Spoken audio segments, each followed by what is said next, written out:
जन्म प्राप्त करना वो और भी विशेष भगवत कृपा है। और उसमें भी भगवान की भक्ति का हमारे हृदय में आविर्भाव हो जाए, ये और भी बहुत बड़ी भगवत कृपा है। और उसमें भी व्रज में, वृंदावन में हमारा आके और गुणगान करना, ये और भी अधिक कृपा है। अतएव श्रीमद् भागवत में भी कहा गया है, पंचम स्कंध में देवतागण भगवान की स्तुति करते हैं, भारत भूमि की स्तुति करते हैं कि अहो अमीशाम किमकार्य शोभनम प्रसन्न येषाम स्विदुत स्वयं हरि यैर्जन्म लब्धम नृषु भारताजिरे मुकुंद शैवोपयिकम स्पृहाहीन। कि अरे इन भारतवासियों ने ऐसा क्या पुण्य किया कि जिनके ऊपर प्रभु इतना प्रसन्न हो गए, कि जिन्होंने भारत की भूमि में जन्म प्राप्त किया है। क्योंकि मुकुंद की सेवोपयोगी देह की प्राप्ति की इच्छा तो हमको रहती है, पर हमको वो प्राप्त नहीं होती है। तो बड़े ही भाग्यशाली हैं हम सब कि हमको ये सारी बातें प्राप्त हुई हैं। ये सब बात प्राप्त होना बहुत दुर्लभ बात है। अब जिनको सरलता से प्राप्त हो जाती है उनको उसका महत्व पता नहीं चलता, वो एक अलग बात है।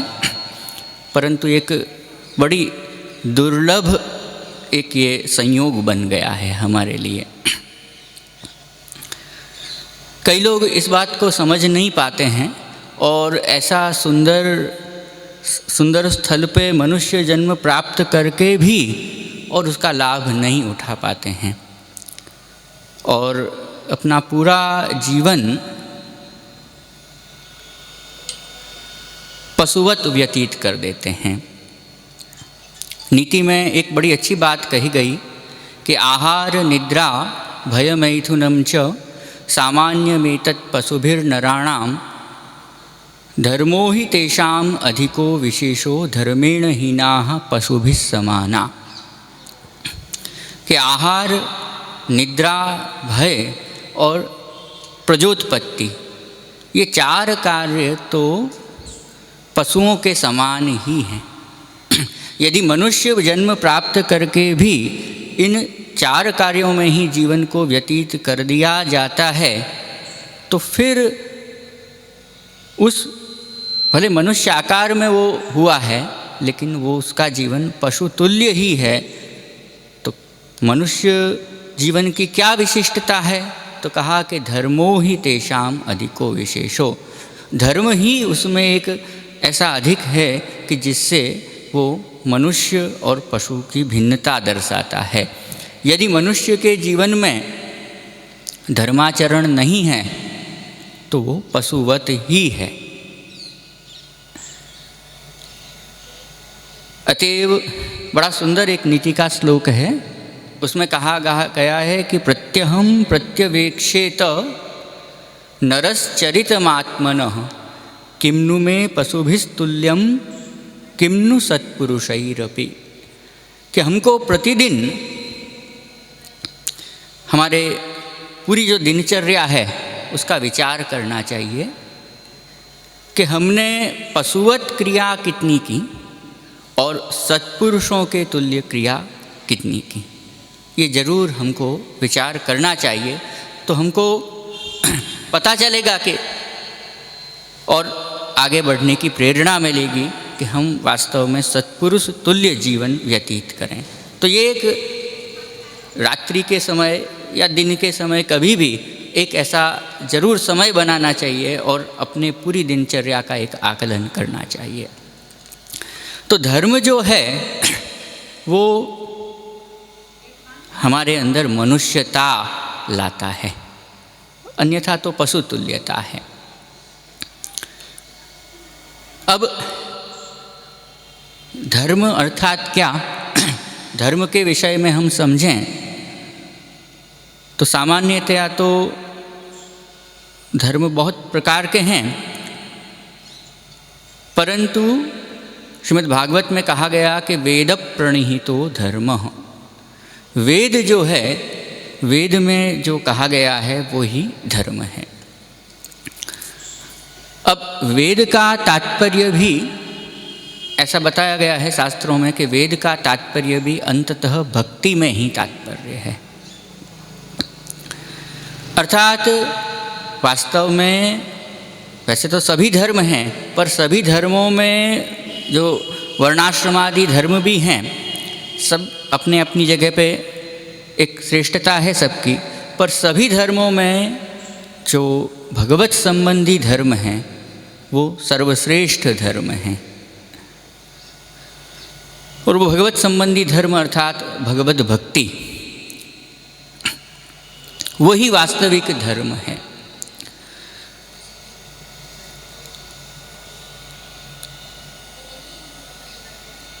इस संसार में, जगत में सभी लोग आते हैं और आके उनका एक ही लक्ष्य होता है, सभी जीवों का, सभी मनुष्यों का, सभी प्राणियों का, कि हमको किसी प्रकार से आनंद की प्राप्ति हो। बस एक ही लक्ष्य होता है, कोई भी जीव हो, चाहे दैव जीव हो, चाहे आसुर जीव हो, पर लक्ष्य एकमात्र होता है कि हमको आनंद की प्राप्ति हो। क्योंकि शास्त्रों में बताया गया है कि जब जीव की उत्पत्ति हुई, ब्रह्म में से जीव का स्वरूप भिन्न हुआ, तो ब्रह्म का स्वरूप सच्चिदानंदात्मक है, सत, चित और आनंद। तो जब वो अलग हुआ तो उसमें से आनंद धर्म का तिरोभाव हो गया, मात्र सत और चित धर्म वो जीव में रहे। अब क्योंकि पहले उसके पास आनंद धर्म भी था, भगवद अंश है वो जीव, अतएव हमारे पास जो वस्तु पहले होती है और अचानक से वो हमारे पास से चली जाए तो उसकी प्राप्ति हो, ये इच्छा हमारे अंदर हमेशा जागृत रहती है। तो वो आनंद हमको प्राप्त हो, ये इच्छा सबके अंदर होती है। तो आनंद की प्राप्ति के लिए अनेक प्रकार के साधन सभी लोग करते हैं, परंतु वास्तविक जो आनंद है वो आनंद की प्राप्ति हो नहीं पाती है। कैसे है वो आनंद की प्राप्ति? जगत गुरु श्री महाप्रभु वल्लभाचार्य जी आप आज्ञा करते हैं कि पूर्णा गुप्तानंदा यतो जीवा निरानंदम जगद्यतः पूर्णानंदो हरिस्तस्मात् सेव्यः सर्वै सुखार्थी भी। जीव जो हैं वो गुप्तानंद हैं, उनके अंदर से आनंद का तिरोभाव हो चुका है, और जगत निरानंद है, अर्थात केवल सदंश मात्र है। तो जगत में आनंद है ही नहीं, तो आनंद वहाँ से कैसे मिल सकता है? सभी लोग आनंद को खोजने में लगे हुए हैं, लेकिन जो सांसारिक संसार संबंधी विषय हैं उनके द्वारा आनंद को खोजने में लगे हुए हैं, पर संसार में आनंद है ही नहीं। श्री महाप्रभु जी वल्लभाचार्य जी आज्ञा करते हैं कि निरानंदम जगत यत, जगत निरानंद है। तब प्रश्न होता है कि आनंद की प्राप्ति कैसे हो? तो आप उत्तर देते हैं कि पूर्णानंदो हरिस्तस्मात्, हरि जो हैं वो ही पूर्णानंद हैं। वहाँ आनंद का सागर है, आनंद का भंडार है, पूर्ण आनंद है। उसमें से कितना भी आनंद किसी को दे भी दिया जाए, वो किसी को भी आनंद प्रदान करें, पर वहाँ आनंद की कमी नहीं होती है। ऐसे पूर्णानंद हरि हैं। अतः यदि आनंद प्राप्त करना है वास्तव में, तो सेव्यः सर्वै सुखार्थी भी, जितने भी वो आनंद के अर्थी हैं उनको उनके सेवन में प्रवृत्त हो जाना चाहिए। वहीं से आनंद प्राप्त होगा, अन्यत्र कहीं भी आनंद नहीं है, अतएव वहाँ से आनंद की प्राप्ति नहीं होगी। अब जगत में कितना भी खोजो आनंद, आनंद नहीं मिलेगा, है ही नहीं।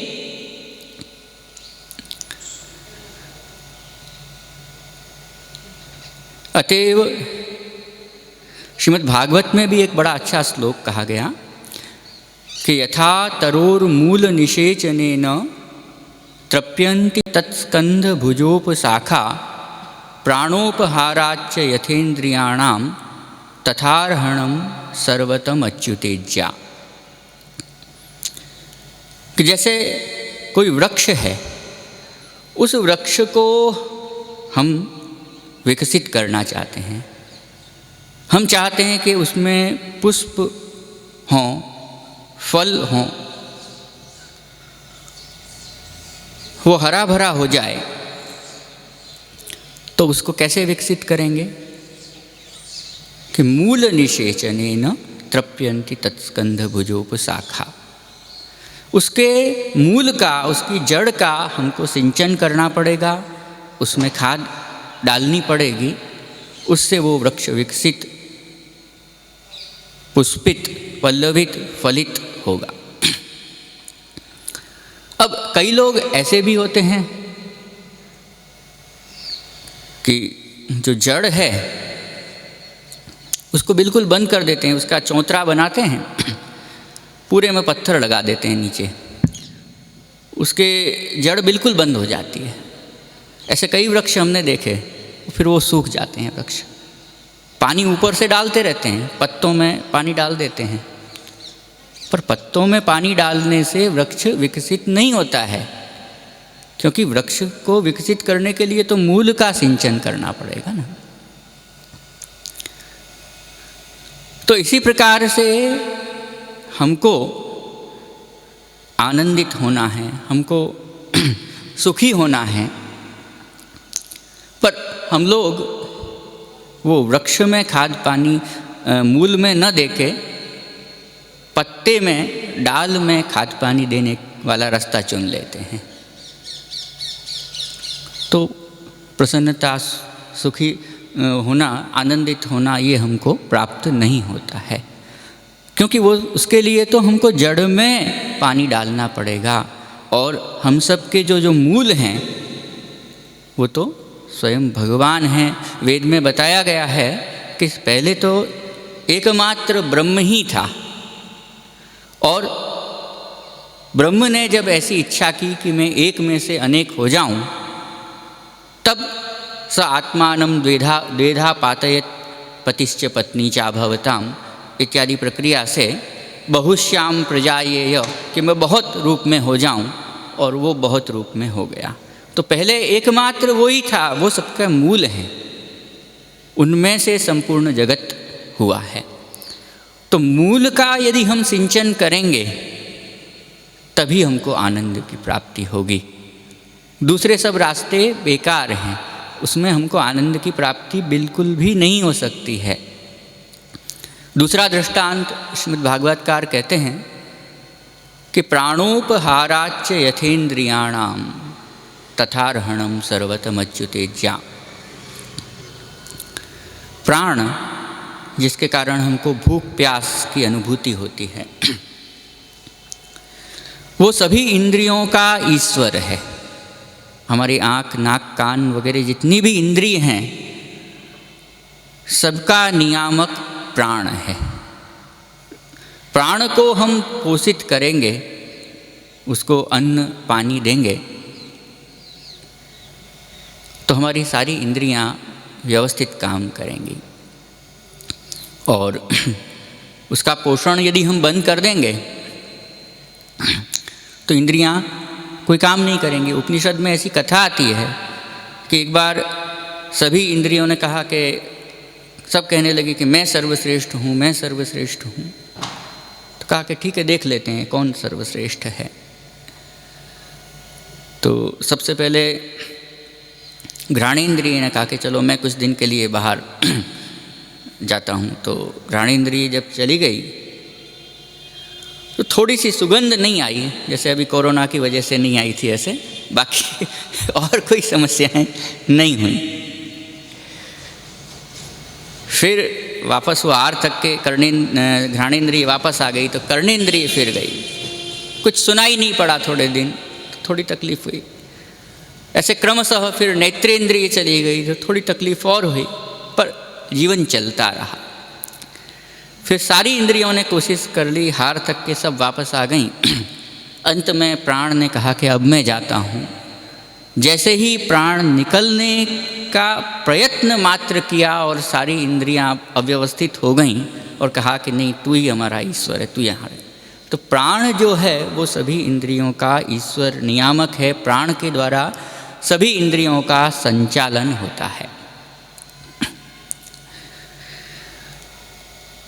अतएव अब हमारे नेत्र में अस्वस्थता है तो हम यदि उसमें जिस विटामिन की कमी है उस विटामिन संबंधी वस्तु को खाएंगे, प्राण को समर्पित करेंगे तो नेत्रेंद्रिय में बल आ जाएगा। अब कोई नेत्र में ही लगाने लग जाए, कोई विटामिन सी इत्यादि की कमी है, मिर्च वगैरह, तो जो उसको आँख में लगाए तो स्थिति उल्टी हो जाती है, उससे नेत्रेंद्रिय का पोषण नहीं होता है। तो अतएव प्राण को हमको प्रसन्न करना है, तब हमारी सभी इंद्रियां प्रसन्न होंगी। तो इसी प्रकार हम सबके मूल प्रभु हैं, उन प्रभु को हम यदि प्रसन्न कर लेंगे तो हमको स्वतः आनंद की प्राप्ति हो जाएगी। और कोई दूसरे सारे रास्ते वो व्यर्थ के रास्ते हैं। और हम देख सकते हैं कि हम सोचते हैं कि भाई हमारे पास इतना द्रव्य आ जाएगा तो हम आनंदित रहेंगे, हमारे पास गाड़ी आ जाएगी तो आनंदित रहेंगे।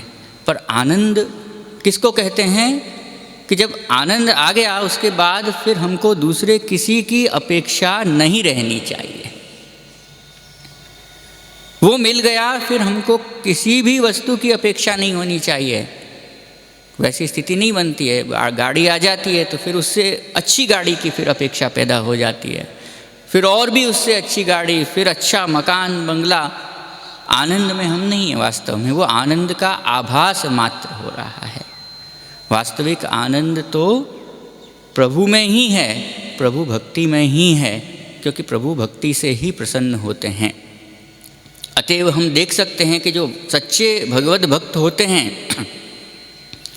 उनको किसी की भी अपेक्षा नहीं रहती है, एकमात्र प्रभु की ही अपेक्षा रहती है। हमारे यहाँ 84 वैष्णव की वार्ता में श्री वल्लभाचार्य जी के शिष्य कुंभनदास जी की वार्ता आती है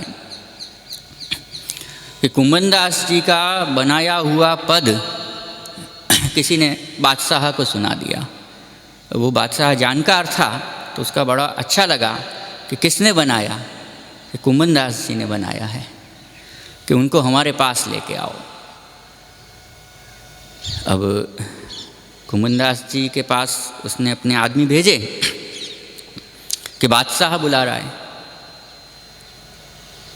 तो अब हम जैसे होते तो दौड़े चले जाते कि बादशाह बुला रहा है और उसके पास तो एक आनंद का अवसर है।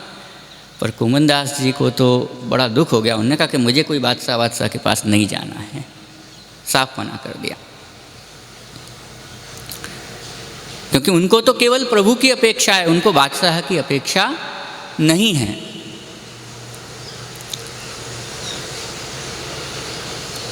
फिर उनके आदमियों ने कहा कि यदि आप नहीं पधारेंगे तो बादशाह हमको मरवा देगा।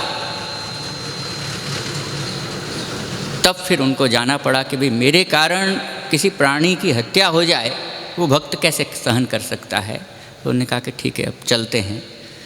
बहुत सारी सवारियां लेके आए थे, हाथी घोड़ा लेके आए थे, पालकी लेके आए थे कि इसमें बिराजें। उन्होंने मना कर दिया कि नहीं, मैं तो पैदल ही चलूँगा।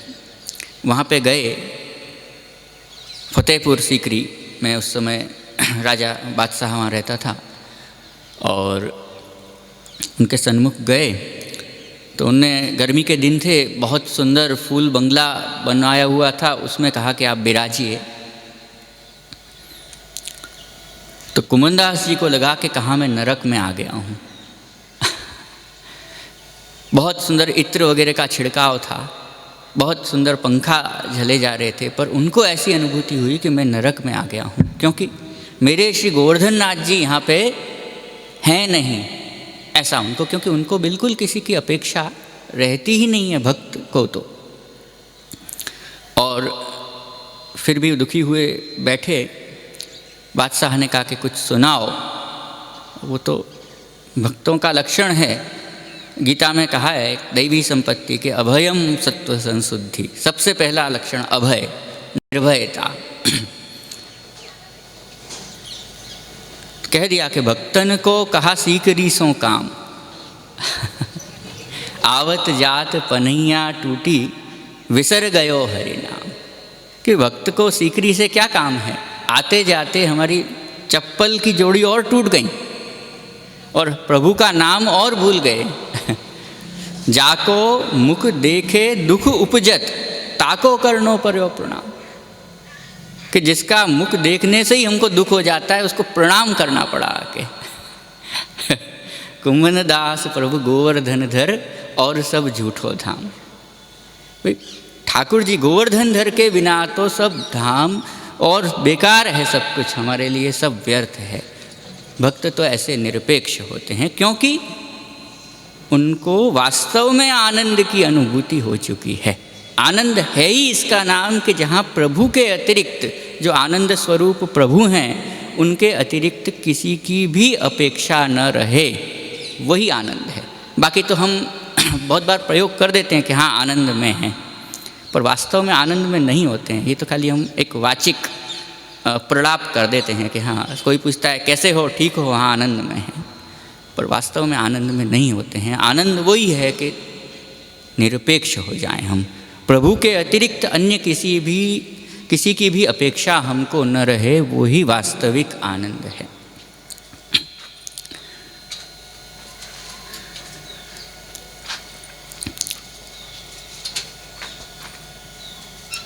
श्रुति में,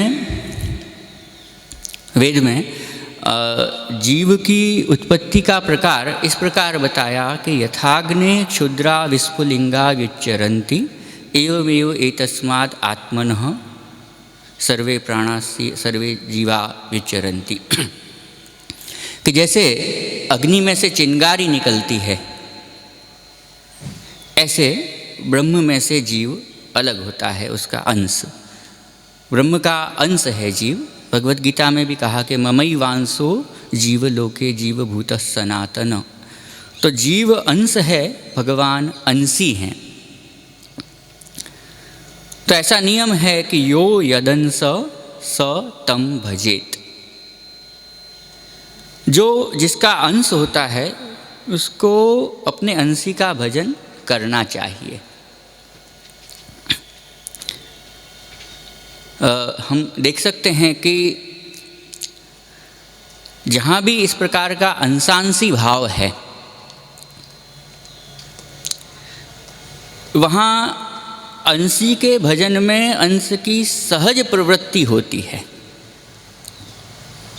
जीव तो चेतन है, पर जड़ की भी स्थिति हम देखें, पंच महाभूत की स्थिति देखें।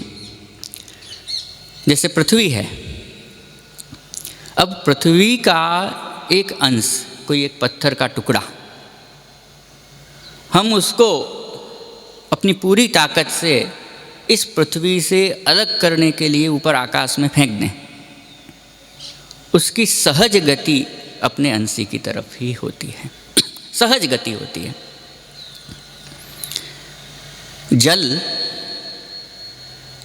जल का अंश हम अलग कोई पात्र में कर लें, अब हम उसको यदि फैलाएंगे तो सहजतया वो ढलान की तरफ जाएगा, नाली में जाएगा, नाली नदी में जाएगी, नदी सागर में जाएगी। जल का जो अंशी है वो मूल सागर है, तो अंततः सागर की तरफ उसकी गति होती है। ये बात अलग है कि जितनी उसकी सामर्थ्य, पहुँच पाया नहीं पहुँच पाया वो अलग कथा है, लेकिन उसकी सामर्थ्यानुसार उसकी गति अपने अंशी की तरफ ही सहजतया होती है। वायु को हम किसी गुब्बारे में भर लो, महावायु जो उसका अंशी है, उससे अंश वायु को हमने अलग कर दिया, गुब्बारा फोड़ो तो सहजतया वो महावायु में मिल जाता है। तेजस तत्व देखो तो उसका मूल न्याय शास्त्र में बताया है कि सूर्य है वो तेज का मूल है, सभी लोग मानते हैं ये बात। तो अग्नि भी हम प्रज्वलित करते हैं तो उसकी ज्वाला अपने अंशी की तरफ ही, गति उसकी ऊपर की तरफ होती है। सहजतया ये प्रक्रिया है कि अंश अंशी की तरफ ही उसका एक सहज आकर्षण होता है। प्रहलाद जी की कथा आती है श्रीमद् भागवत में।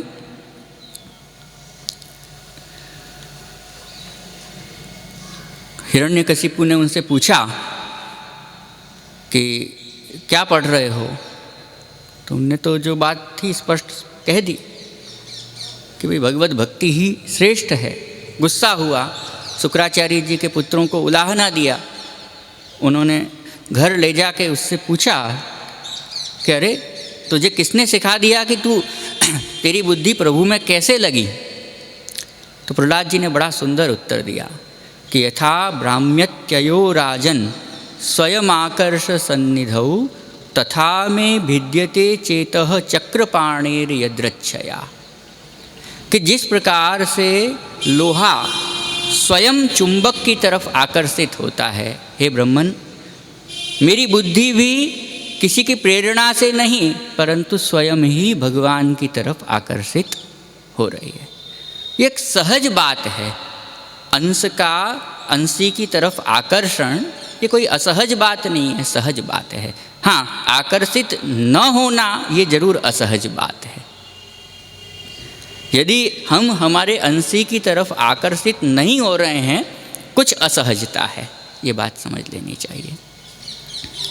वो असहजता क्या है कि हमने ईंट का टुकड़ा ऊपर फेंका, अब वो पेड़ की डाली में अटक गया, इसलिए अब अंशी की तरफ गति नहीं हो रही है। ये असहजता हुई। पेड़ की डाली जो है वो बीच में आ गई, ये ही असहजता हुई।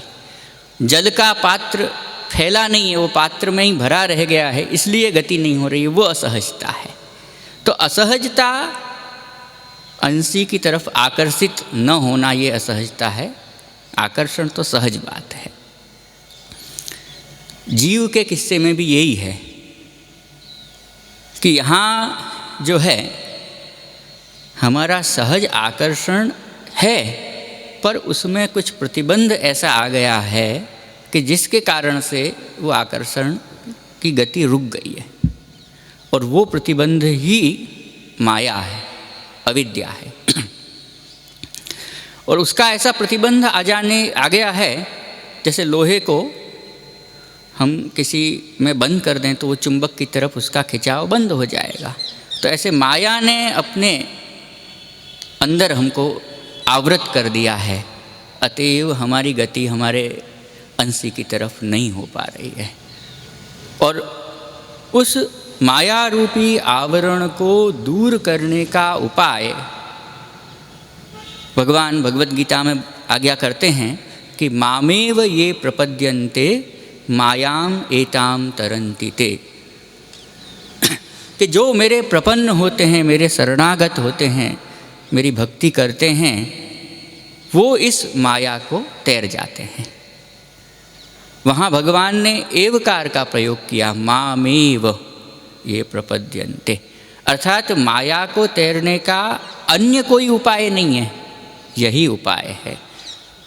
माया के आवरण को दूर करने का उपाय कि भगवत प्रपत्ति, भगवत शरणागति स्वीकार लो, माया का आवरण दूर हो जाएगा। तो एक ये बात हमको समझ में आई कि अंशी की तरफ अंश का आकर्षण एक बिल्कुल सहज प्रक्रिया है। और वास्तव में अंश यदि अंशी के संबंध में रहता है तभी उसका लाभ है, अन्यथा तो बहुत बड़ा नुकसान होता है। जैसे हम समझ सकते हैं कि जैसे श्रुति में दृष्टांत दिया कि अग्नि में से जैसे चिंगारी निकलती है, ऐसे जीव अलग हुआ है।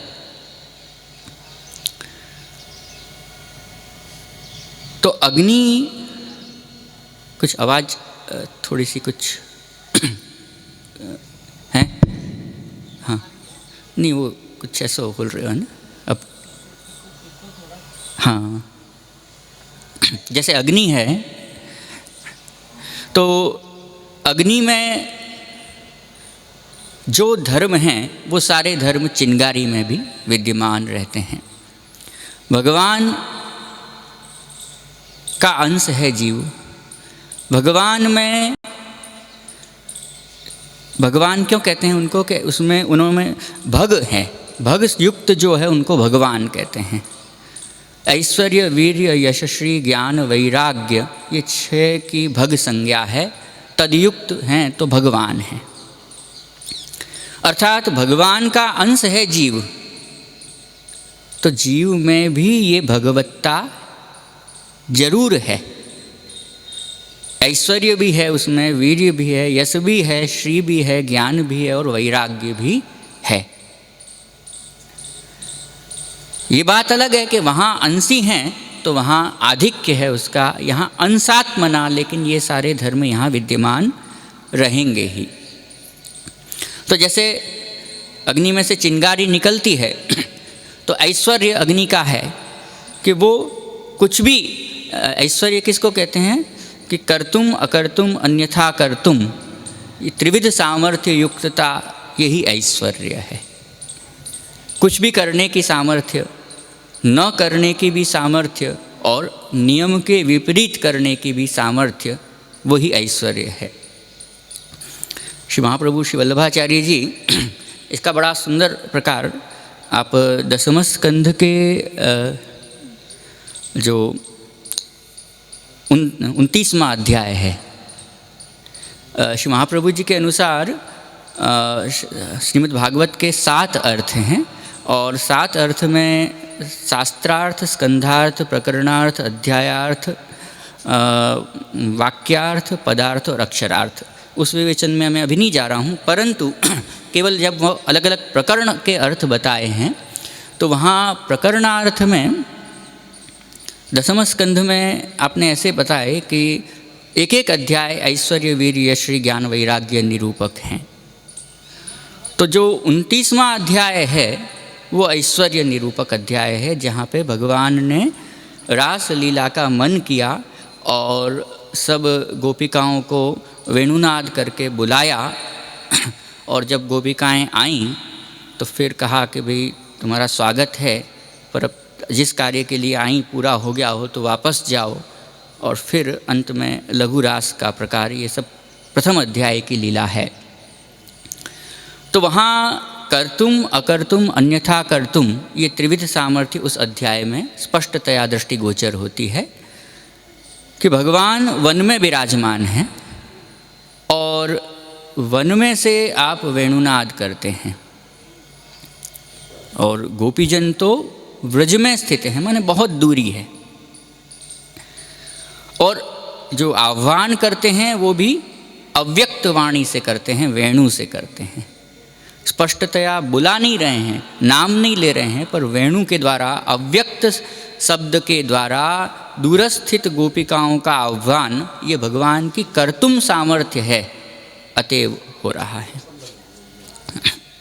और फिर गोपीजन एकदम निकट आ गई हैं और निकट आने के बाद भगवान ने एकदम निकट हैं, स्पष्ट वाणी शब्द में कहा, व्यक्त शब्द में कहा कि तद यात माँ चिरम गोष्ठ, कि आप सीख जाओ अब घर। फिर भी वो नहीं जा रही हैं। ये भगवान की अकर्तुम सामर्थ्य है।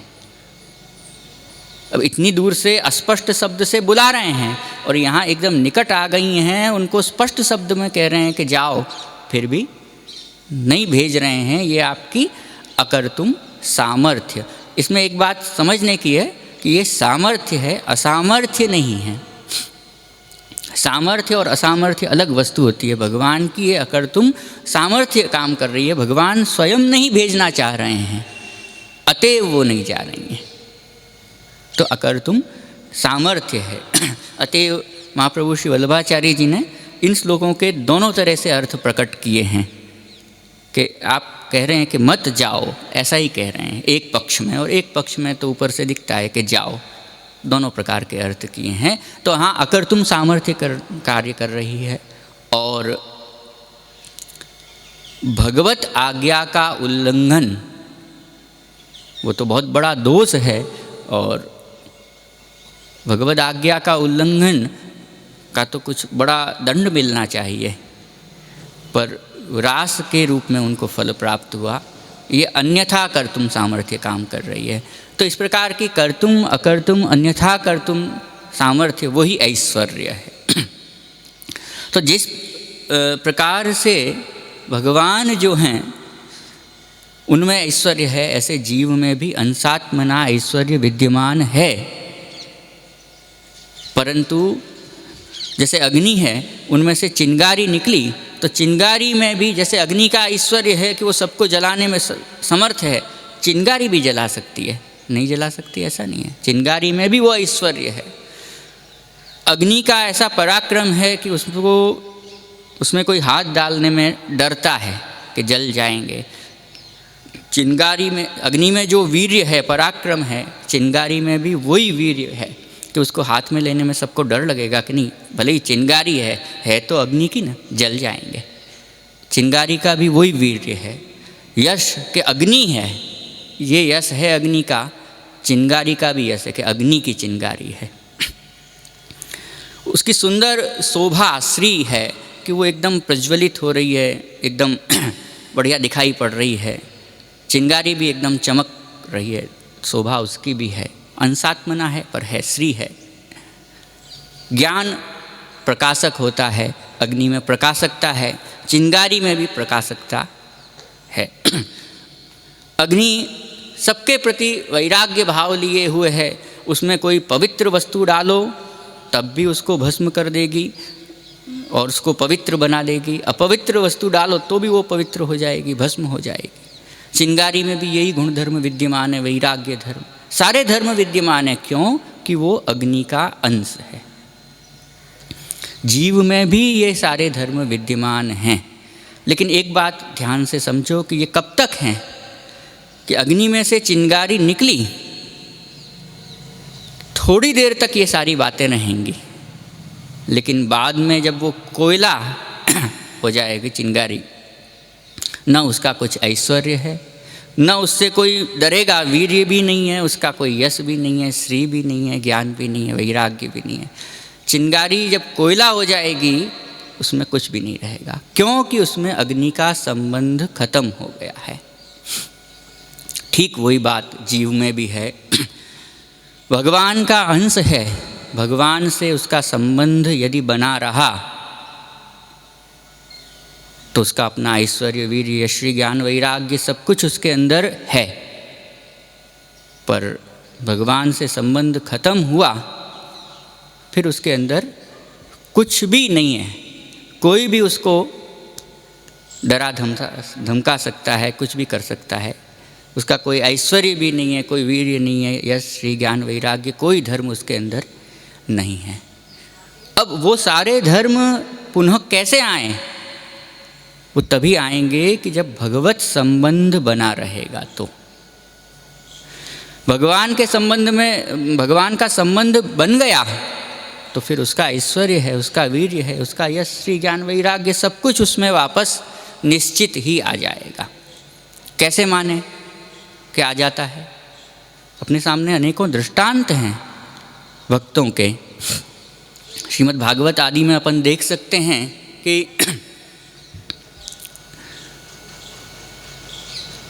प्रियव्रत राजा, पंचम स्कंद में उनकी कथा आती है, भगवान के ही अंश हैं। ऐसा ऐश्वर्य उन्होंने प्रकट किया कि रजनीम अपि दिनम करिष्यामि, रात्रि को भी मैं दिन कर दूंगा।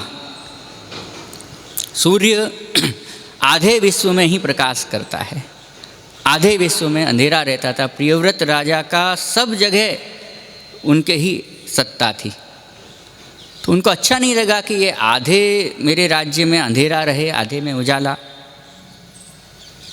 अपने रथ पे सवार हुए, आपका तेज भगवद आश्रय का तेज सूर्य के समान ही तेज था, और जहाँ जहाँ सूर्य नहीं रहता वहाँ अपना रथ चलाते और उस स्थान पे भी आपने प्रकाश कर दिया। ऐसी आपकी कर्तुम सामर्थ्य आपने प्रकट की। यह ऐश्वर्य, ये भगवत भक्ति से ऐश्वर्य आ जाता है। वीर्य भी उनके ही उसमें है कि उनके जो रथ के पहिए, उनके रथ के पहियों से ये सप्त समुद्र बन गए। ये वीर्य है। ऐसे वीर्य के अनेकों दृष्टांत मिलते हैं। प्रहलाद जी का दृष्टांत भी मिलता है। काल का पराक्रम सबके ऊपर चलता है। काल से सभी लोग डरते हैं। ब्रह्मा जी भी काल के अधीन हैं, 100 वर्ष में उनकी आयु पूरी हो जाती है। पर प्रहलाद जी, उनको मारने के कितने कितने उपाय कर लिए गए, पर भगवद अंश, भगवद वीर्य वहाँ विद्यमान है, तो फिर काल क्या करेगा वहाँ? उनको कुछ भी नहीं हुआ। हमारे यहाँ भी 252 वैष्णव की वार्ता में एक बड़ी सुंदर वार्ता आती है। एक कोई वृद्ध माँ जी थी, वो भगवत सेवा में लगी रहती थी, बहुत सालों से भगवत सेवा। उनको और कुछ पता नहीं, केवल वो भली और उनके प्रभु भले, और कुछ उनको पता नहीं था। निरंतर सेवा में लगी रहती। अब समय उनका पूरा हो गया तो काल आया। तो काल की सामर्थ्य और सबके सामने तो चलती है, उनको पूछना नहीं पड़ता, ज़बरदस्ती खींच के ले जाता है। पर जो भगवान के भक्त हैं उनके सामने तो सामर्थ्य नहीं चलती, तो उनके सामने साकार रूप में गया और जाके और विनती की कि आपकी आज्ञा हो तो समय पूरा हो गया, आप कहें तो ले चलूं। उन्होंने कह दिया कि अरे अभी कैसे, अभी तो थोड़े दिन में ये उत्सव आने वाला है, वो उत्सव कौन मनाएगा, मैं यदि चली जाऊंगी तो। नहीं, मना किया तो उसकी इतनी हिम्मत नहीं काल की कि वो उनको ले जा सके। बार बार आया, 8 बार आया, 8 बार उनने मना कर दिया काल को। और बहुत दिनों बाद फिर एक बार वो श्रीमद् गोकुल आई, श्रीमद् प्रभुचरण विठलनाथ जी श्री गोसाई जी के पास आके दंडवत की। तो आपने आज्ञा की कि आओ अष्टपदी। तो दूसरे सब वैष्णवों ने पूछा कि आप ये अष्टपदी क्यों कह रहे हो, इसका क्या तात्पर्य है? तो कहा कि 8 बार काल को वापस भेज दिया है। ये वीर्य, ये पराक्रम, भगवत संबंध है। चिंगारी में तो सारे धर्म आ ही जाएंगे ना। फिर आपने श्री विठलनाथ जी ने आज्ञा की कि ठीक है तुमने वापस भेज दिया, लेकिन अब ऐसा मत करो, वो भी भगवान के नियुक्त किए हुए अधिकारी हैं तो उनका थोड़ा सम्मान होना चाहिए। तो कहा कि यदि मेरी मृत्यु हो जाएगी तो मेरे ठाकुर जी को कौन संभालेगा? तो कहा कि लाओ हम संभाल लेते हैं, हमारे पास पधरा दो। उनके पास पधरा दिए, फिर काल को सहर्ष स्वीकृति दे दी, तो काल फिर लेके गया, उसने अपना कार्य किया। तो ऐसी सामर्थ्य आ जाती है। ध्रुव जी के प्रसंग में भी आता है कि मृत्योर मूर्धनि पदम दत्वा, मृत्यु उनके सामने आई तो उसके मस्तक पे सिर रख के और ध्रुव जी गए हैं। तो भगवत संबंध से वो वीर्य वापस आ जाता है, जो है वास्तव में है ही, पर वो असंबंध के कारण से जो दूर हो जा रहा है, वो हमारा वीर्य, हमारा पराक्रम, वो पुनः वापस आ जाता है। यश देखना हो तो युधिष्ठिर महाराज का देखो, भगवत भक्ति से उनका युधिष्ठिर महाराज का यश सर्वत्र फैला हुआ, ऐसा यशस्वी युधिष्ठिर महाराज हैं। श्री संपत्ति देखनी हो तो वो भी उन्हीं की देख लो, युधिष्ठिर जी की ही, कि वो जो सभा उनकी है, कैसी अद्भुत सभा है सब, तो श्री गुण भी वहाँ आ जाता है। ज्ञान गुण भी देखना हो तो बहुत ज्ञान गुण के जो है दृष्टांत देखने हो तो अपन ध्रुव जी को देख सकते हैं कि छोटे से बालक हैं, लेकिन स्तुति तो उनकी बड़ी गजब की है। भगवान ने अपने शंख का स्पर्श करा दिया बस केवल उनको, और फिर उनकी चालू हो गई कि योन्तः प्रविश्य मम वाच मिमां प्रसुप्ताम संजीवयत्यखिल शक्तिधर स्वधाम्ना अन्यांस्य हस्तचरण श्रवणत्वगादीन प्राणान् नमो भगवते पुरुषाय तस्मै। बड़ी सुंदर स्तुति है ध्रुव जी की, बड़ा सुंदर सुंदर श्लोक हैं उसमें। एक तो बड़ा गजब का श्लोक है, मुझे बहुत अच्छा लगता है कि नैवात्मनः प्रभुरयं निजलाभ पूर्णो मानम जनात अविदुषः करुणो वृणीते यद्यज्जनो भगवते विदधीत मानम तच्चात्मने प्रतिमुखस्य यथा मुखश्री। ऐसे अनेकों श्लोक हैं। तो ये ज्ञान देखना नहीं, तो छोटे से बालक में इतनी सुंदर स्तुति करने का प्रकार कैसे हो सकता है। पर वो भगवत छोटा बड़ा वहाँ कुछ नहीं होता है, वहाँ तो भगवत संबंध जिसमें है वही बड़ा है, और जो भगवत असंबंधित है वही छोटा है। जो भगवत संबंधी है वही बड़ा हो जाता है। तो बस तो यहाँ ज्ञान गुण अपन ऐसा देख सकते हैं, और वैराग्य गुण तो ये तो अपन एक एक दृष्टांत देख रहे हैं। बाकी तो सभी भगवत भक्तों में सभी धर्म दिखाई पड़ सकते हैं।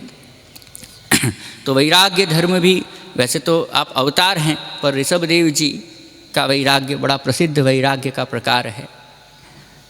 और भी अपन नवम स्कंध में जितने भी राजा हुए हैं भगवत भक्त, जिनका विशाल साम्राज्य है और क्षण भर में वो राज्य को छोड़ के और भगवत भक्ति के लिए निकल जाते हैं।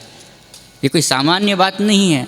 हमारे पास एक आध फ्लैट और हमारे घर होंगे, उनको छोड़ के जाने में भी हमको बहुत सोचना पड़ता है, और इतने विशाल साम्राज्य को बहुत विचार भी नहीं करते और छोड़ के चले जाते हैं। ये भगवत भक्ति है, उसी के कारण से ऐसा वैराग्य है, नहीं तो ये वैराग्य संभव ही नहीं है। तो हम ये देख सकते हैं कि भगवत संबंध हो तो हमारे अंदर सारे धर्म विद्यमान रहते हैं, जैसे चिंगारी में सारे गुण धर्म रहते हैं, और नहीं तो हमारे अंदर कुछ भी नहीं रहता है, क्योंकि हम उनके ही तो अंश हैं। तो उनके संबंध में नहीं रहेंगे तो हमारी कोई भी हमारा मूल्य ही नहीं है, मूल्यहीन हो जाते हैं। अतएव भगवत भक्ति, भगवत सेवा, ये भगवत भक्ति वास्तव में देखा जाए तो हमारे लिए आवश्यकता है। भगवत भक्ति हमारी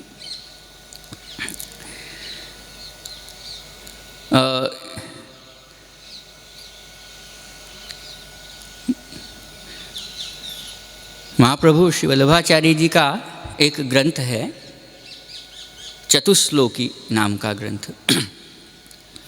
आप उसमें आज्ञा करते हैं कि सर्वदा सर्वभावेन भजनीय व्रजाधिप, कि सर्वदा सर्वभाव से व्रज के अधिपति का भजन करना चाहिए। तो भजनीय जो शब्द है, इसमें अनीयर प्रत्यय हुआ है व्याकरण का, और व्याकरण में प्रत्यय के भी अपने अपने एक विशेष अर्थ होते हैं। तो अनीयर प्रत्यय का आवश्यकता के अर्थ में वो अनीयर प्रत्यय होता है, वो प्रकरणानुसार। तो भजनीय का मतलब है कि भक्ति हमारी आवश्यकता है। आवश्यकता और कर्तव्य, ये दोनों में भिन्नता है। कर्तव्य जो है वो कई बार हम नहीं करते ना, तब भी चल जाता है। जैसे अब हम भारत में रह रहे हैं, तो अब जो आयकर देना वो हमारा कर्तव्य है, भारतीय नागरिक हैं। लेकिन हमने नहीं दिया, कोई तरह से छुपा लिया, पता नहीं चलने दिया, कोई कुछ कर लिया, तो इतनी समस्याएं कुछ नहीं होंगी। मतलब कर्तव्य एक बार हमने नहीं किया तो समस्याएं नहीं होती हैं। लेकिन जो आवश्यकता पूर्ति यदि हम नहीं करते हैं, उसमें हमारा नुकसान निश्चित है। जैसे जल पीना हमारी आवश्यकता है, भोजन करना हमारी आवश्यकता है, कर्तव्य नहीं है वो। भोजन करना कर्तव्य नहीं है, हमारा आवश्यकता है। मतलब कर्तव्य से भी आगे है आवश्यकता। तो हम यदि भोजन नहीं करेंगे, जल नहीं पिएंगे, तो फिर शरीर हमारा शिथिल हो जाएगा। कर्तव्य पूरा नहीं करेंगे तो चल जाएगा एक बार को, लेकिन आवश्यकता पूर्ति तो करनी ही पड़ेगी। श्री महाप्रभु जी के वल्लभाचार्य जी के अनुसार भगवत भक्ति हमारी आवश्यकता है, कर्तव्य नहीं है। कर्तव्य से भी आगे आवश्यकता है। आवश्यकता पूर्ति यदि हम नहीं करेंगे तो हमको नुकसान स्वयं को उठाना पड़ेगा, और वो नुकसान क्या है वो अभी हम देख चुके हैं कि वो असंबंध के कारण से हमारी कोई कीमत ही नहीं रहती है। यही सबसे बड़ी बात समझने की है। तो भगवत भक्ति जो है वो हमारी आवश्यकता है।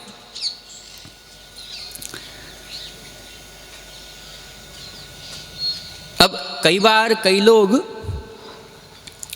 आवश्यकता को भी कर्तव्य मान लेते हैं कई परिस्थितियों वश। वो उनकी भूल है वास्तव में। वे आवश्यकता को कर्तव्य नहीं समझना चाहिए, वो तो तुम्हारी आवश्यकता है। बाल्यकाल में जब मैं अध्ययन करता था तो हमने संपूर्णानंद संस्कृत विश्वविद्यालय वाराणसी से हमने आचार्य परीक्षा पास की है। तो उसकी परीक्षाएं देने के लिए हम लोग आते थे। अब वो परीक्षाएं ऐसी होती थी कि वहाँ नकल का बहुत प्रचलन था, बहुत ज़्यादा। पुस्तक ही अभी भी चलती है। वो तो यहीं आते थे हम निम्बार्क में परीक्षा देने के लिए, बहुत बार आए हैं निम्बार्क में दिए।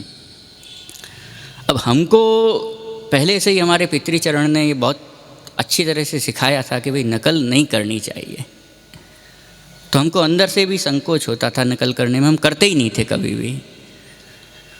बहुत छोटे थे जब प्रथमा पूर्व मध्यमा की परीक्षा दी उस समय, तो सब लोग नकल कर रहे थे और हमने नहीं की। और हमने घर पे जाके हमारे पितृचरण से कहा कि सब लोग नकल कर रहे थे और हमने नहीं की। मतलब बड़े गर्व से कहा, अभिमान पूर्वक कहा एकदम, क्योंकि हमको लगा कि ये हमारा कर्तव्य है। पर आपने आज्ञा की कि इसमें क्या हुआ, इसमें तो नहीं करनी चाहिए नकल, तुम्हारा ही नुकसान होता नकल करने से। तो नकल करने से तुम्हारा नुकसान होता, तो नहीं की। इसमें तुमने कोई बहुत बड़ी बात नहीं कर दी, क्योंकि वो आवश्यकता है। नकल करना वो तुम्हारी आवश्यकता पूर्ति का अभाव है। तुम पढ़ोगे नहीं तो तुम्हारी जो है तुम्हारी ही बुद्धि बढ़ेगी नहीं। तो मूलतः हमने उसको कर्तव्य समझ लिया, पर वो वास्तव में आवश्यकता है कि नकल नहीं करनी चाहिए। हमने उसको कर्तव्य समझ लिया, इसलिए हमको अभिमान हो गया। कई लोगों को भक्ति का अभिमान हो जाता है कि हम इतनी भक्ति करते हैं, इतना भगवान नाम लेते हैं। अरे अभिमान क्यों होना चाहिए? वो तो तुम्हारी आवश्यकता है, उसकी पूर्ति तुमने की, उसमें क्या। हम रोज़ मान लो 4 रोटी खाते हैं, 6 रोटी खाते हैं, तो उसका अभिमान थोड़ी करते फिरेंगे कि भाई हमने 6 रोटी खाई हैं, हम 6 रोटी खाते हैं। अरे खाते हो तो तुम्हारा पेट भरते हो, तुम्हारे अंदर सामर्थ्य वृद्धि होगी, उससे कोई तुम्हारा इसमें कोई बात थोड़ी, अभिमान की बात ही नहीं है। जो सहज बात है, आवश्यकता है, उसमें कहीं अभिमान का प्रकार आना ही नहीं चाहिए। यदि आ रहा है तो वो भूल है हमारी, ये बात समझनी चाहिए। तो ये बात आवश्यकता और कर्तव्य में ऐसा अंतर समझना चाहिए। तो भक्ति जो है वो हमारी आवश्यकता है। अतएव श्रीमद् भागवत, भगवद गीता आदि सभी ग्रंथ जो हैं वो इनका तात्पर्य भक्ति में ही है। श्रीमद् भागवत में कहा गया है कि अस्याम वै श्रूयमाणायाम कृष्णे भक्ति प्रजायते। भक्तिजनक संहिता है श्रीमद् भागवत। श्रीमद् भागवत का श्रवण करने से भक्ति होती है।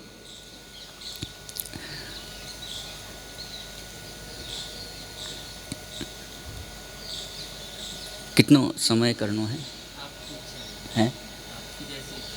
अच्छा अच्छा। और फिर वाके बाद और के बाद और कोई क्रम तो नहीं है ना? मतलब तो भाई साहब से समय में वो कुछ प्रश्नोत्तर कुछ कह रहे थे या लिए, तो वाको समय रखना हो तो फिर मैं यहाँ थोड़ा सा विराम लूँ। की इच्छा होगी तो पूछ लेंगे। हाँ, तो 5-10 मिनट करके मैं विराम करूँ, फिर कोई को कुछ पूछना हो तो पूछ लेंगे, क्योंकि फिर में वो समय हो जाएगा जैसे।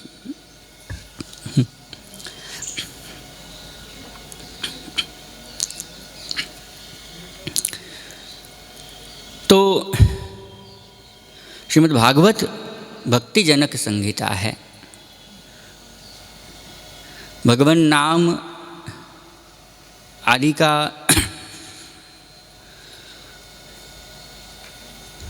श्रीमद् भागवत में बड़ी भक्ति की बड़ी सुंदर महिमा पूर्व अध्यायों में ही, महात्म्य के अध्यायों में ही निरूपित की गई है।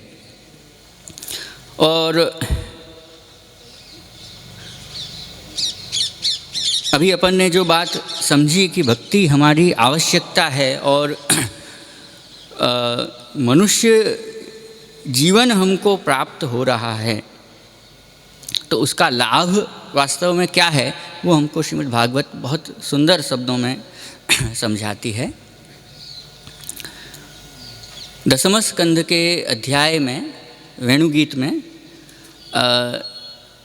गोपीजन वर्णित करते हैं कि अक्षणवतां फलमिदं न परम वेदामः सख्य पशूननु विवेशयतोर्वयस्यै वक्त्रं व्रजेश श्रुतयोरनुवेणुजुष्टं यैर्वा निपीतमनुरक्त कटाक्ष मोक्षम।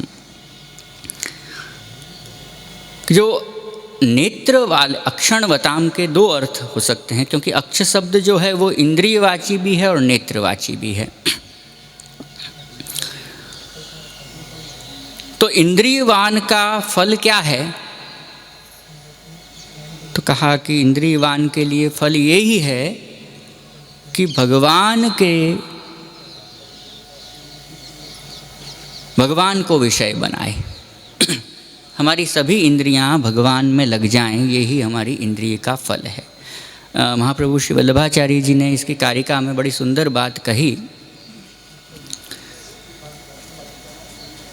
कि यथांधकारे नियता स्थितिर्नाक्षणो फलम भवेत् इदमेवेन्द्रियवतां फलम मोक्षोपि नान्यथा। लोक में प्रसिद्ध है कि मोक्ष जो है वो सर्वाधिक फल है, परंतु इंद्रियवान के लिए मोक्ष फल नहीं है। क्योंकि मोक्ष में जो इंद्रिय और शरीर वो तो यहीं रह जाता है, केवल आत्मा जो है वो ब्रह्म में लीन हो जाती है। तो इंद्रिय प्राप्ति का कोई फल नहीं हुआ। जिस प्रकार से कोई नेत्र वाला हो और उस नेत्रवान को अंधेरे कक्ष में बंद कर दिया जाए और वहाँ उसको सारी सुविधाएं खाने पीने की, सोने की, सब कुछ दे दिया जाए, पर नेत्रधारी के लिए वो फल रूप नहीं है। तो ऐसे ही इंद्रियवान के लिए ये फल नहीं है कि उसकी जीवात्मा जाके और ब्रह्म में लीन हो जाए, परंतु उसका फल तो यही है कि उसकी इंद्रियों को सर्वोत्कृष्ट विषय प्राप्त हो, सर्वोत्कृष्ट विषय में उसकी इंद्रियां लगें, और वो सर्वोत्कृष्ट विषय भगवान के अतिरिक्त कुछ है ही नहीं। अतएव भगवान में सभी इंद्रियों का लगना यही सर्वोत्कृष्ट विषय भगवान हैं। अतएव भ्रमर गीत के अध्याय में उद्धव जी ने जहाँ गोपीजनों की ब्रज भक्तों की स्तुति की है, तो वहाँ एक श्लोक कहा कि एताः परम तनुभृतो भुवि गोपवध्वो गोविंद एव निखिलात्मनिरूढ़ भावा वांछन्ति यद्भवभियो मुनयो वयं च किं ब्रह्मजन्मभिरनंत कथा रसस्य। कि वास्तव में शरीरधारी तो ये गोपीजन ही हैं। गोपवध्व एव तनुभृतः, तनुभृत माने देहधारी, देहधारी तो मात्र ये गोपीजन है, इनके अलावा कोई देहधारी नहीं है। तो क्या ऐसे कैसे माने? देहधारी तो सभी हैं, सबने देह धारण कर रखा है। यूँ क्यों कह रहे हैं उद्धव जी के देहधारी गोपीजन है? तो आप श्री वल्लभाचार्य जी लिखते हैं कि जैसे पाश है कोई, और पास को किसी के ऊपर फेंक के बांध दिया, तो पास में जो बंधा हुआ है वो पासधारी है कि जिसके पास में पास है वो पासधारी है। जिसके पास में पास है उसको, जो पास में बंधा हुआ है उसको पासधारी नहीं कहेंगे। तो हम सब तो देह में बंधे हुए हैं, तो देहधारी कहाँ है? देहधारी हैं ही नहीं हम वास्तव में। धारण करना मतलब स्वतंत्रतया करना, उसका जैसा चाहें वैसा हम उपयोग करें, वो देहधारी, उसका सर्वश्रेष्ठ उपयोग करें, वो ही देहधारी होना है। नहीं तो देह में बंधे रहना ये देहधारी नहीं है।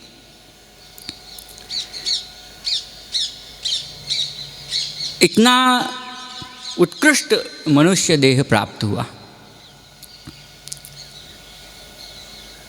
और उसका उपयोग हमने सर्वोत्कृष्ट नहीं किया। ये तो ठीक वैसी बात हो रही है कि हमारे पास आईफोन आ गया और केवल उससे बात कर रहे हैं हम, और कुछ नहीं कर रहे उसमें। अरे भाई, आईफोन लिया है तो दूसरे सब बहुत सारे कुछ उसके उपयोग होते हैं। मुझे तो बहुत ज़्यादा जानकारी नहीं है, पर नाम जरूर सुना है और उसके उपयोग भी कई सारे होते हैं। तो वो क्यों नहीं कर रहे? यदि खाली ही किसी का फ़ोन उठाना और किसी को करना है तो सादा वाला फ़ोन ले लेना चाहिए। पर यदि आईफोन मिला है तो उसका सर्वोत्कृष्ट उपयोग करना चाहिए, तब हमको आईफोन धारी कहेंगे। नहीं तो हम आईफोन धारी कहलाने लायक नहीं है, भले हमारे पास में वो रखा हुआ है।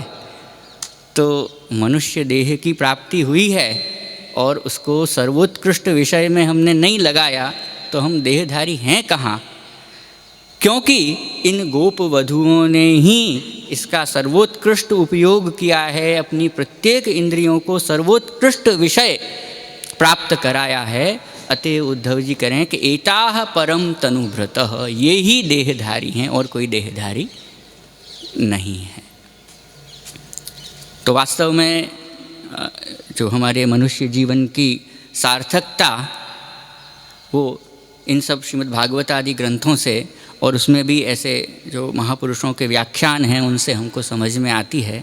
अतएव इन सब ग्रंथों में हमारी प्रवृत्ति निरंतर होती रहे। बस इतना कह के मैं अपने वक्तव्य को पूर्ण करता हूँ।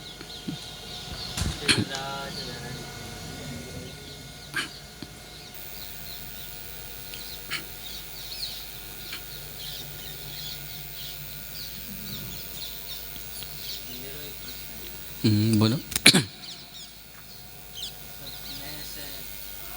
कंपैरिजन तो दृष्टता होगी, पर जैसे हम पढ़े सूरदास जी, कन्यानी जी,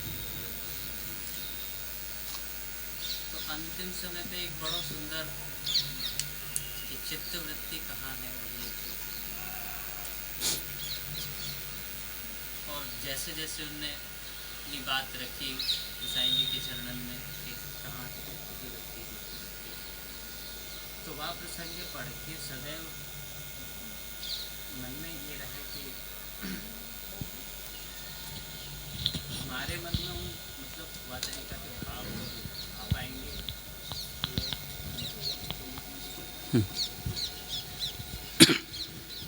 कि वो वह प्रकार को एक जुड़ाव, या मैं बोल सब कुछ श्रवण हो जाए।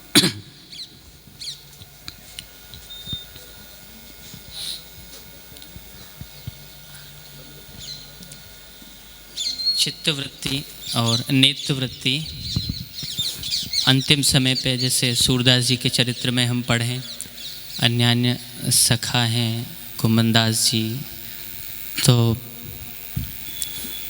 गोसाई जी के सन्मुख उनने अपने भाव जैसे रखे, तो हम जो पढ़ें तो पढ़वेते ही एक अलग ही ऐसा कछु लगे कि ये अंतिम समय हूँ, कहाँ जुड़े भय हैं, कहाँ इनको चित्त है, कहाँ इनके नेत्र हैं।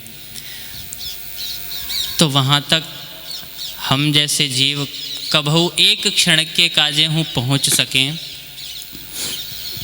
वाको कभू आपके चरणन की कृपाते कभू अनुभव है सके, तो वो कैसे संभव है पावे।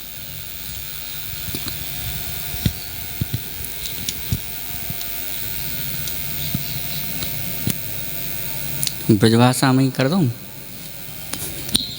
ब्रजभाषा समझ आएगी सबको के हिंदी में जैसे भी ना आ जाएगी वैसे सब। नहीं तो अच्छा, नहीं तो हिंदी में जैसे भी अनुकूल रहे ना, सबको समझ आ जाएगी। अच्छा, वो क्या है कि सामने से जैसो हो वैसे ही फिर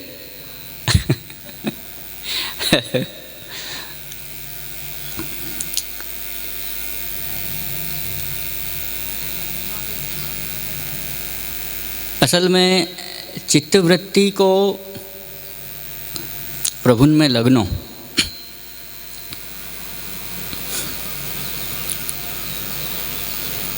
एक कृपा साध्य बात तो है ही।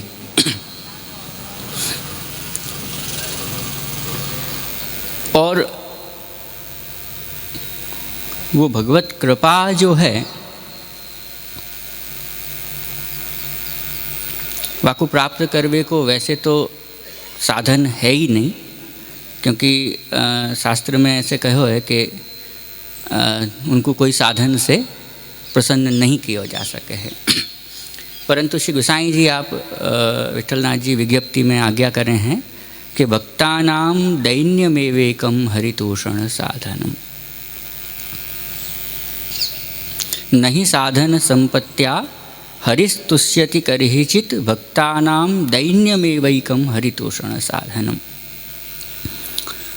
भक्तन को जो दैन्य है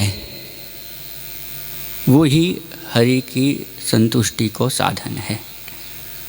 तो अतएव वो दैन्य भाव हमारे अंदर निरंतर रहे, ऐसा हम प्रयास करें। वो दैन्य भाव जो है वाकी प्राप्ति निस्साधनता की भावना से आवे, ऐसे श्री हरिराय चरण आप शिक्षा पत्र में आज्ञा करें हैं। निस्साधनता की भावना अर्थात हम जो हमारे यहाँ जितने भी साधन सेवा कथा आदि बताए गए हैं वो सब करें, और करते भय ऐसा माने कि हम कुछ भी नहीं कर पा रहे हैं। मेरे अंदर न शुद्ध भाव हो नहीं वास्ती, शुद्ध भाव भी नहीं है, दीनता भी नहीं है, आश्रय भी नहीं है, विवेक भी नहीं है, धैर्य भी नहीं है, मैं कैसो दुष्ट हूँ। इस या प्रकार से जब भावना करी जाए निरंतर, तो हमारे अंदर निस्साधनता की भावना से दैन्य भाव प्रकट होवे। और जब दैन्य भाव प्रकट होवे है तो क्या है कि हृदय द्रवित होवे है।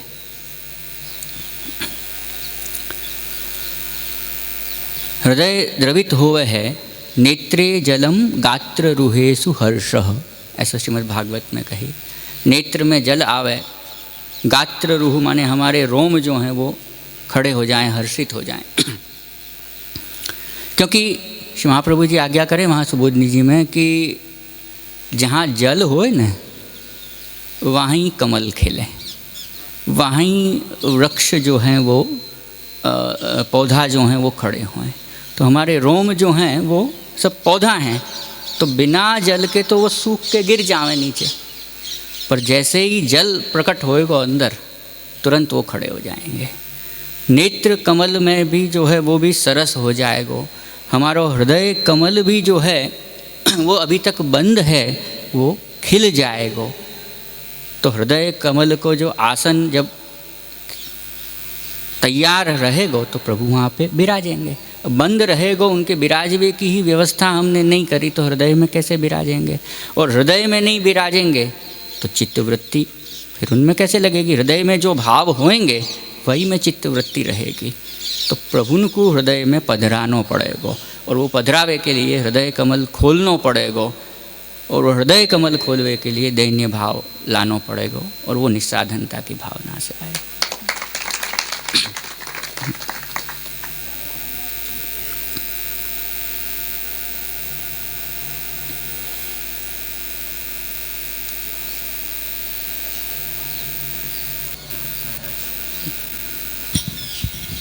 प्रणाम महाराज। आपने एक बहुत सुंदर बात अभी कही कि आनंद की अनुभूति ही सारी प्रेरणा जो भी हम कुछ भी करते हैं उसका मूल कारण है। ऐसा बहुत सारे पाश्चात्य विद्वानों ने भी कहा है कि pleasure is the root of everything. तो सभी तरह के जो आनंद हैं वो मेरा जितना भी छोटा मोटा जैसा भी अनुभव है आपके आशीर्वाद से, उसमें देखा है कि वो जितने भी तरह के आनंद हैं ना, उन सबको सीमा लगाई जा सकती है, एक सीमित किया जा सकता है। उनका अनुभव करते रहिए, थोड़े समय के बाद वो ऐसा लगता है कि कुछ नहीं है इसमें। पर व्यक्तियों का प्रेम जो है, जो समाज जो हमारा होता है उसका जो प्रेम है, इसकी सीमा कहाँ पर तय की जाए? क्योंकि वो एक ऐसा आनंद है जिसकी सीमा नहीं लगाई जा पा रही है। वो एक ऐसा आनंद है जो कहीं ना कहीं भगवान से भटकाता भी है, और लगता है यदि वो न हो तो फिर कैसे जीवन यापन कैसे किया जाए। तो ये थोड़ी सी निवेदन है आपसे, अगर मार्गदर्शन कर सकें तो कृपा होगी। मतलब मूलतः प्रश्न मुझे इस प्रकार का लग रहा है कि व्यावहारिक जीवन और भगवत भक्ति का सामंजस्य किस प्रकार किया जाए, ऐसा कुछ तात्पर्य? जी, और व्यावहारिक जीवन पदार्थ प्रेरित नहीं। व्यावहारिक जीवन यानी ये नहीं कि नौकरी, धन, ये सब नहीं। जो भी हम करते हैं उसके अंत में कहीं ना कहीं यही होता है कि मुझसे प्रेम करे कोई व्यक्ति, मुझे प्रेम करे, मेरे आसपास के समाज के व्यक्ति जो हैं, फिर चाहे वो किसी भी रूप में हो, माता पिता, कोई सहभागी, भार्या, पति पत्नी, कोई भी। तो कहीं ना कहीं वो आता है मूल में कि यदि मैं सुंदर दिखूं तो इसलिए दिखूं कि सब मुझे प्रेम करें, यदि मेरे पास धन हो तो इसलिए हो कि सब मुझे प्रेम करें, यदि मैं अच्छा भोजन बनाकर किसी को परोसूं तो इस तरह हो कि मुझे प्रेम किया जाए। तो पदार्थ प्रेरित जीवन के अंत में भी कहीं ना कहीं ये प्रेम ही तो है। और वो उसकी सीमा कैसे, मतलब उसे कैसे भगवान में लगाया जाए व्यक्तियों के अतिरिक्त? क्योंकि जब तक भगवान नहीं मिलते तब तक वो प्रेरणा यदि न हो तो फिर रस ही नहीं आता, किसी भी चीज़ में रस नहीं आता। आप कुछ भी करिए उसमें रस नहीं आएगा। और यदि वो छोड़ दें तो फिर उसकी सिद्धि कैसे हो, भगवान तक कैसे जाया जाए? तो ये एक ऐसा विरोधाभास सा मुझे लगता है। तो निवेदन आपसे। असल में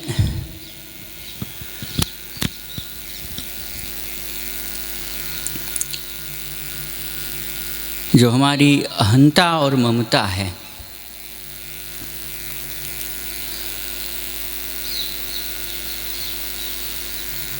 वो अहंता ममता को मोड़ने का प्रकार भक्ति के मार्ग संप्रदायों में प्रायः बताया जाता है। हमारे यहाँ भी यही प्रकार बताया है कि हमारी जो अहंता ममता है, अन्य ज्ञान आदि के मार्ग में तो प्रायः उसको निग्रह करने का प्रकार बताया जाता है।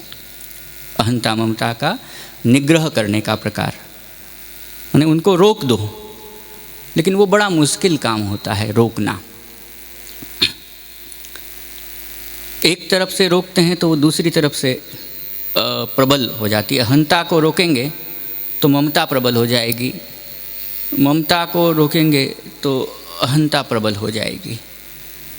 ऐसा प्रायः देखा जाता है कि ममता को निग्रह करने के लिए गए तो फिर क्रोध आदि बहुत बढ़ जाता है, अहंता का प्रकार बढ़ जाता है। और अहम तो त्याग के और कहीं गए तो वहाँ ममता का बहुत विस्तार हो जाता है। ऐसा प्रकार प्रायः हो जाता है। अतएव वो निग्रह का प्रकार जो है वो तो अनुकूल नहीं है। अतएव भक्ति संप्रदाय में उसको मोड़ने का प्रकार बताया जाता है कि जो भी हमारी अहंता ममता है उसको हम व्यक्ति केंद्रित न करके, आत्म केंद्रित न करके प्रभु केंद्रित कर दें। प्रायः ये होता है कि हम आत्म केंद्रित होते हैं या अन्य व्यक्तियों से अपेक्षा का भाव हमको होता है, पर प्रभु केंद्रित यदि हम कर लेंगे अपने आप को तो ये सारी बातों की समस्या दूर हो जाएगी। प्रभु केंद्रित करना है हमको। अतएव हमारे यहाँ महाप्रभु श्री वल्लभाचार्य जी ने निरोध लक्षण ग्रंथ में आज्ञा की कि दर्शनम स्पर्शनम स्पष्टम तथा कृतिगति सदा श्रवणम कीर्तनम स्पष्टम पुत्रे कृष्ण प्रिय रति पायोर्मलांस त्यागेन शेष भागम तनौ नयेत। प्रायः क्या है कि हम किसी से भी संबंध जोड़ते हैं कि हमारी पत्नी है, हमारा पुत्र है, हमारा भाई है,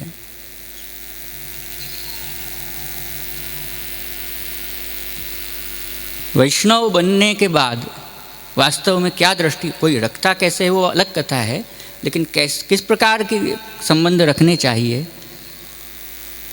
कि वो भी भगवत संबंधित है, हम भी भगवत संबंधित हैं। अतएव भगवान के कारण संबंध है, सीधा हमारा उनसे संबंध नहीं है। सीधा संबंध है वो लौकिक संबंध है। तो इस प्रकार की भावना करनी चाहिए कि वो भी भगवत संबंधित हैं, हम भी भगवत संबंधित हैं, अतएव हमारा संबंध है। जैसे हमने किसी को फ़ोन किया तो फ़ोन करने पे हमको लगेगा कि हम और वो सीधे बात कर रहे हैं, पर सीधे नहीं बात कर रहे। यहाँ से उपग्रह पे जा रहा है, वो भी उपग्रह से संबंधित है और फिर हम संबंधित हैं। बस तो उस प्रकार की भावना करके प्रभु केंद्रित बने तो ये सारी समस्याओं का निराकरण हो जाएगा, मुझे ऐसा लगता है।